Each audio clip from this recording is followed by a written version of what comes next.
एक बार एक बहुत ही दुखी व्यक्ति एक महात्मा के पास आकर कहता है, मैं अपने जीवन से बहुत दुखी हूं। मैं अपनी बीवी, बच्चों और अपने परिवार को भी खुश नहीं रख सकता। मैं अपने लिए भी कुछ नहीं कर पा रहा। कभी कभी तो मुझे अपनी जिंदगी को खत्म कर देने के भी ख्याल आते हैं। आप इतनी साधनाएं करते हैं, इतनी तपस्या करते हैं, क्या आप मुझे कोई ऐसा मार्ग बता सकते हैं जिससे मैं अपने बुरे वक्त से बाहर आ सकूं? मेरा बहुत बुरा समय चल रहा है। 2 वक्त की रोटी का इंतजाम करना भी मेरे लिए बहुत मुश्किल हो गया है। अब आप ही बताइए कि ऐसे वक्त में मैं जिंदा रहूं तो कैसे रहूं? कैसे अपने परिवार को खुश रहूं?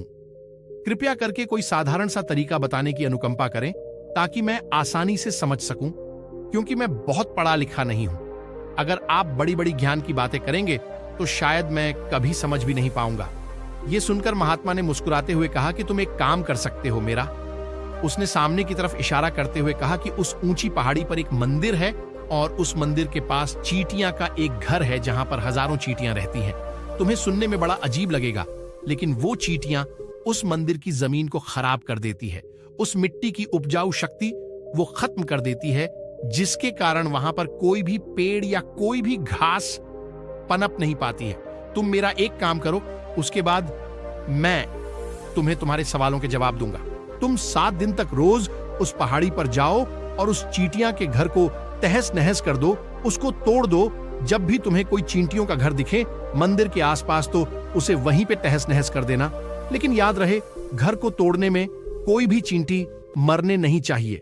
इस बात को समझने का प्रयास करते हुए वो युवक वहां से चला गया।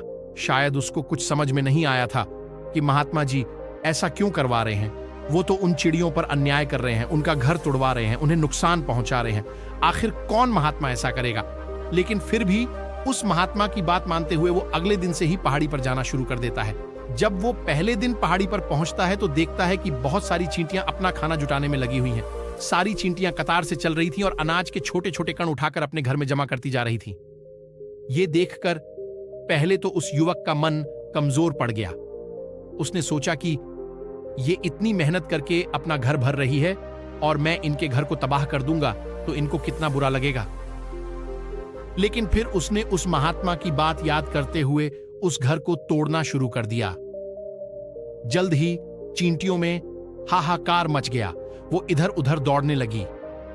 अभी तक जो कतार में चल रही थी अब वो बिखर गई और इधर उधर अपनी जान बचाने के लिए भागने लगी। थोड़ी देर में घर टूट गया और सारी चींटियां इधर उधर छुपने के लिए भाग चुकी थीं। ये करने के बाद वो युवक दुखी मन से वापस अपने घर पर लौट आया। उसका मन परेशान था, दुखी था, पश्चाताप से भरा हुआ था। फिर उसने अपने बिस्तर में रात में लेटे लेटे ही सोचा कि अब तो उन चींटियों का घर तबाह हो चुका है। अब वह वापस जाने से क्या प्रयोजन है? अब क्या फायदा होगा? क्योंकि चींटियों का घर तहस नहस करने के लिए महात्मा जी ने कहा था, जो मैं कर चुका हूं। लेकिन फिर कुछ सोचकर अगले दिन उसने फिर से जाने का निश्चय किया और अगले दिन सुबह सुबह उठकर वो वापस उसी पहाड़ी पर पहुंच जाता है। पहाड़ी पर पहुंचकर वो उसी जगह पर पहुंचता है जहां पिछले सुबह उसने उस घर को तहस नहस कर दिया था। लेकिन वो ये देखकर चौंक जाता है कि उन चींटियों ने फिर से अपना घर उसी जगह पर बना लिया था और अब वो फिर से अपने घर के लिए सामान इकट्ठा करने में जुटी हुई थी। उस आदमी को देखकर लगा कि ये चींटियां कितनी मूर्ख हैं। इनको पता है कि कल ही इनका घर इसी जगह पर तबाह किया गया है और उसी जगह पर उन्होंने अपना नया घर भी बना लिया। और ये सोचकर वो आदमी हंसने को हुआ, लेकिन फिर से महात्मा की बात याद करते हुए उसने उन चींटियों का घर फिर से तबाह करना शुरू कर दिया। फिर से उन चींटियों में हलचल मच गई और थोड़ी देर में वो चींटियां इधर उधर अपनी जान बचाने के लिए भागने लगी। कुछ ही देर में उनका घर फिर से नष्ट हो गया और वो युवक थोड़ा संतोष के भाव से कि इस बार तो मैंने अच्छी तरह से उस घर को तबाह कर दिया है।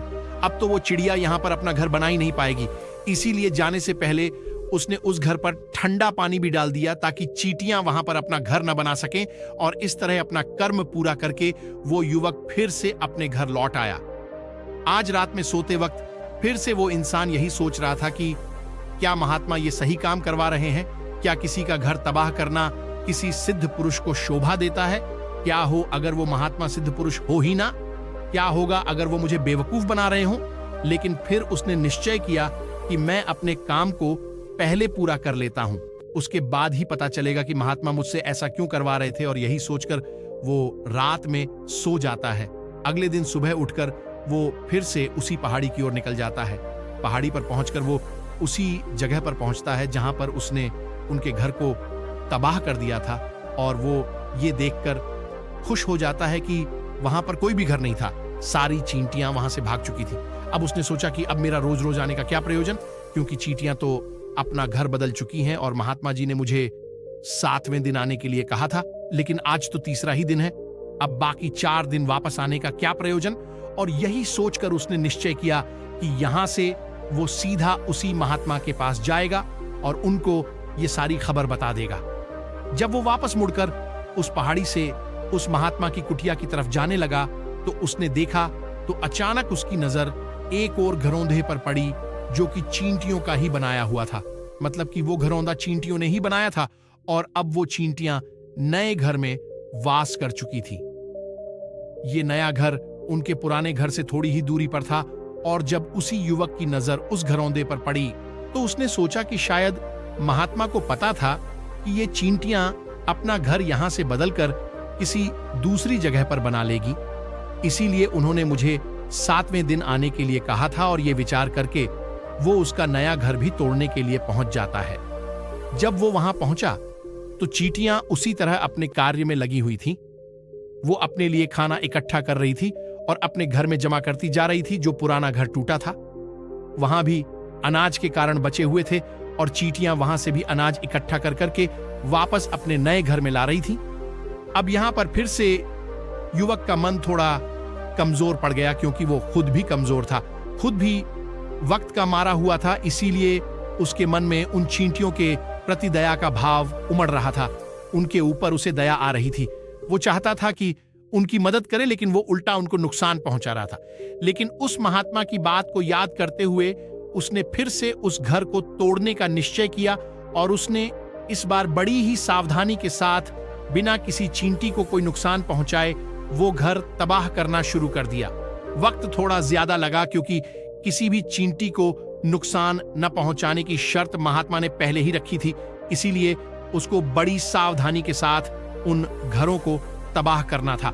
लेकिन आखिरकार उसने उस घर को भी तबाह कर दिया, और उस घर को तबाह करने के बाद वो बड़े ही दुखी मन से, इस बार वो पहले से भी ज्यादा दुखी था, क्योंकि उसने उनका नया घर भी तोड़ दिया था। वो उन चींटियों को बसने ही नहीं दे रहा था और वो अब अपने आप को शैतान या दानव समझने लगा था। लेकिन फिर भी उस महात्मा की बात को मानते हुए वो अपने घर पर दुखी मन से वापस आ गया। रात में सोने से पहले एक बार उसने फिर से सोचा कि मैं कितना बड़ा शैतान हूं, कितना बड़ा दानव हूं। पुराना घर तो छोड़ो, मैं उन चींटियों को कहीं भी बसने के लिए कोई जगह ही नहीं दे रहा हूं। वो चींटियां मेरे बारे में क्या सोचती होंगी, वो कितना दुत्कारती होंगी उस परमात्मा को जो मेरे द्वारा ये काम करवा रहा है। लेकिन फिर भी उसने अगले दिन जाने का निश्चय किया और अगले दिन सुबह सुबह वो फिर से वहां पर पहुंच गया। वो ये देखकर फिर से आश्चर्यचकित रह जाता है कि इस बार चींटियों ने एक और नई जगह पर अपना घर बना लिया था, तो पहले से भी ज्यादा ऊर्जा के साथ काम कर रही थी और उन्होंने एक रात में पहले से भी बड़ा घर बना लिया था और अब वो फिर से अपना अनाज और खाना इकट्ठा करने में जुटी हुई थी। ये देखकर उस आदमी को लगा कि ये चींटियां किस मिट्टी की बनी हुई हैं। मैं इनको बार बार यहां से भगाने की कोशिश कर रहा हूं और ये वहीं पर अपना घर बना लेती है। क्या इनको पता नहीं है कि मैं इन्हें यहां पर कभी भी बसने नहीं दूंगा? ये चींटी है, दिखने में इतनी छोटी है, लेकिन फिर भी ये मुझसे हार नहीं मान रही है। बड़ी ताज्जुब की बात है। और इस बार उसने गुस्से में उस घर को तहस नहस करना शुरू कर दिया, लेकिन इस बार तहस नहस करते हुए कुछ चींटियां वहीं पर मर गईं। उसके पैरों तले कुचल दी गई। कुचलने के बाद जब वो अपने अहंकार से बाहर आया तो उसने देखा कि गुस्से में उसने उन चींटियों को कितनी क्षति पहुंचा दी है। उसका मन पश्चाताप से भर गया और वो रोता हुआ अपने घर की तरफ बढ़ गया। रात में सोते वक्त उसने सोचा कि मैं उन चींटियों पर बहुत ज्यादा अत्याचार कर रहा हूं, अब इससे ज्यादा अत्याचार मैं नहीं कर पाऊंगा। और यही सोचकर वो अगले दिन उन चींटियों के लिए अपने घर से थोड़ा आटा लेकर उसी पहाड़ी पर पहुंच जाता है। आज उसके मन में उन चींटियों के प्रति श्रद्धा का भाव था, दया का भाव था। आज वो उनकी मदद करना चाहता था और जब वो वहां पर पहुंचा तो चींटियां फिर से अपने नए घर को बनाने में जुटी हुई थी। उसने बड़ी ही करुणा के साथ उन चींटियों को अपना लाया हुआ आटा खिलाया और अगले 3 दिनों तक वो ऐसा ही करता रहा। वो रोज सुबह जाता और उन चींटियों को अपने हाथों से आटा खिलाता। 7 दिन के बाद वो युवक उस महात्मा के पास पहुंचकर हाथ जोड़कर बोलता है कि हे महात्मा जी, मुझे माफ कर देना। मैंने उन चींटियों का घर तबाह करने के लिए बहुत कोशिश की। मैंने उनका घर तबाह किया भी एक बार नहीं, 4 बार मैंने उनका घर तोड़ा। उसके बाद में हिम्मत नहीं कर पाया, उनके घर को नहीं तोड़ पाया। मैं समझ सकता हूं कि मैंने आपका काम पूरा नहीं किया और इसके बदले आप मुझे वो तरीके भी नहीं बताएंगे जो कि मुझे मेरे बुरे समय से बाहर निकाल सकते हैं, लेकिन मुझे इसका कोई खेद नहीं है। मुझे लगता है कि मैंने जो किया वो सही किया, इसीलिए मैं आपसे आज्ञा लेकर वापस जा रहा हूं। कृपया मुझे वापस अपने घर जाने की आज्ञा दीजिए। ये सुनकर महात्मा ने मुस्कुराते हुए कहा कि अरे बेटा, कहां चल दिए, रुको तो सही, जलपान तो कर लो, थोड़ी देर ठहर जाओ, उसके बाद चले जाना। और ये कहकर वो महात्मा उस युवक के लिए पानी लेकर आते हैं। पानी पिलाने के बाद महात्मा उस युवक से पूछते हैं कि तुम मुझे ये बताओ कि आखिर तुम उन चींटियों का घर तबाह क्यों नहीं कर सके? वो चींटियां तो छोटी छोटी है और तुम इतने विशालकाय हो, फिर भी तुम उन छोटी छोटी चींटियों का घर तबाह नहीं कर पाए। कहां है तुम्हारी शक्ति, तुम्हारा बाहुबल? इसका जवाब देते हुए उस युवक ने कहा कि हे महात्मा, मैंने उन चींटियों का घर तबाह कर दिया था, बार बार किया था। एक बार तो अपने गुस्से में उन चींटियों को भी मैंने हानि पहुंचा दी थी, लेकिन जिस दिन मैंने उनको हानि पहुंचाई उसी दिन मेरे को लगा कि मैं इनको क्यों हानि पहुंचा रहा हूं, क्यों इनको इतनी तकलीफ दे रहा हूं, और उसी दिन से मैंने उनको क्षति पहुंचाने की बजाय, नुकसान पहुंचाने की बजाय उनकी सहायता करनी शुरू कर दी। ये सुनकर उस महात्मा ने कहा कि यही तो सीखने की बात है। एक छोटी सी चींटी हमें जीवन का संदेश दे जाती है। मैंने तुम्हें उन चींटियों का घर तबाह करने के लिए नहीं भेजा था, मैंने तुम्हें भेजा था ताकि तुम उन चींटियों से कुछ सीख ले सको। तुम्हें क्या सीख मिली उन चींटियों से, क्या मुझे बता सकते हो? यह सुनकर उस युवक ने पूरी कहानी बयां कर दी। पूरी कहानी सुनने के बाद महात्मा ने मुस्कुराते हुए कहा कि बेटा, पहली सीख जो इन चींटियों से लेने की थी वो ये थी कि तुमने कितनी ही बार उनके घर को तोड़ने की कोशिश की, कितनी ही बार प्रयास किया कि उनका घर तबाह हो जाए, लेकिन वो हर बार अपना नया घर बना लेती थी। उन्होंने कभी भी हार नहीं मानी। अगर वो हार मान लेती तो वो चींटियां तुम्हें वहां पर नहीं मिलती। जीवन कार्यशीलता का नाम है, कर्मशीलता का नाम है, लेकिन हम मनुष्य 1-2 बार हार मिलने पर ही टूट जाते हैं, हताश हो जाते हैं और फिर जीवन में प्रयास ही नहीं करते। और कुछ लोग तो अपनी जिंदगी को खत्म करने पर उतारू हो जाते हैं। लेकिन जानवरों में तुमने एक बात देखी होगी कि वो अपना जीवन खुद से, स्वयं से कभी खत्म कर ही नहीं सकते हैं। तुमने कभी नहीं सुना होगा कि किसी जानवर ने आत्महत्या कर ली, चाहे वो जानवर कितना ही भूखा क्यों ना हो, कितना ही दुखी क्यों ना हो, लेकिन वह अपने जीवन के लिए हमेशा संघर्ष करता रहता है। लेकिन वहीं पर दूसरी तरफ हम मनुष्य 1-2 बार हताश होने पर ही अपना जीवन खत्म कर लेते हैं। जीवन तो कर्मशीलता है, कर्म करने का नाम है जीवन, और मृत्यु आखिरी विश्राम है, परम विश्राम है। इसीलिए मृत्यु से पहले कर्म करना कभी मत छोड़ना, क्योंकि मृत्यु के बाद तो तुम परम विश्राम में चले ही जाओगे। तो उससे पहले कर्म करना क्यों छोड़ रहे हो, क्यों हताश हो रहे हो? अगर तुम्हारा एक घर टूट गया है तो दूसरा घर बनाने का प्रयास करो, कोशिश करो, और कोशिश करने वालों की कभी हार नहीं होती। ये तुम उन चींटियों से देख चुके हो। देखने में तुमसे कितनी छोटी है वो चींटियां और तुम इतने बड़े हो, लेकिन उनका मन तुम्हारे मन से इतना बड़ा है, इतना विशाल है, इतना दृढ़ संकल्प ही है कि इतनी बार घर टूटने पर भी उन चींटियों ने कभी हार नहीं मानी।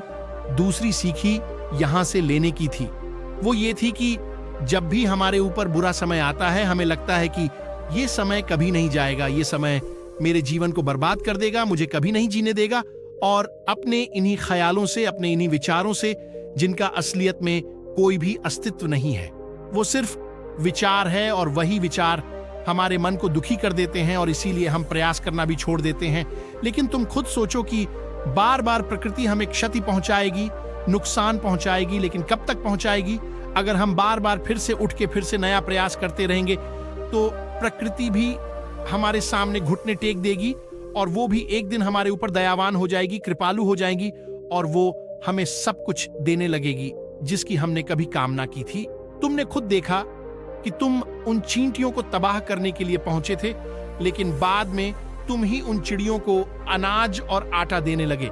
तुम ही उन पर कृपालु हो गए। क्यों हुए? क्योंकि तुमने देखा कि वो चींटियां हार ही नहीं मान रही हैं। इसी तरह अगर तुम भी अपने जीवन में कभी हार नहीं मानोगे तो एक ना एक दिन ये प्रकृति तुम्हें वो सब कुछ देगी जो तुम अपने जीवन में पाना चाहते थे। इसीलिए दो सीख याद रखना, कर्मशीलता कार्य करते जाना, और दूसरा कि एक ना एक दिन प्रकृति तुम्हारी उस कर्म का परिणाम तुम्हें जरूर देगी। तो ये वीडियो आपको कैसी लगी कमेंट में जरूर बताएं और चैनल को सब्सक्राइब जरूर करें। कमेंट में बुद्धा जरूर लिखें।